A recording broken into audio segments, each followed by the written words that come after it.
ભાવનગરના મહુવા સરકારી હોસ્પિટલની ગંભીર બેદરકારી છતી થઈ છે। હોસ્પિટલમાં સારવાર માટે આવેલી મહિલા દર્દી પર પંખો પડતા મહિલાના આંખના ભાગે ગંભીર ઈજા પહોંચી હતી। આ ઘટના પછી મહિલાને બરાબર ન દેખાતો હોવાની ફરિયાદ ઉઠી હતી। ઉલ્લેખનીય છે કે 1 વર્ષ પહેલા હોસ્પિટલનું બિલ્ડિંગ બનાવાયું હતું અને હવે પંખો પડતા લોકોએ હોસ્પિટલના કામમાં ભ્રષ્ટાચારનો આરોપ લગાવ્યો છે।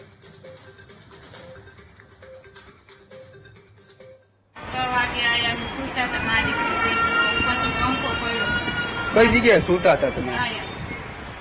ક્યાં હોસ્પિટલમાં આવેલા છો તમે હાલ? સરકારીમાં। તમને કેટલી ઈજા પહોંચેલી છે?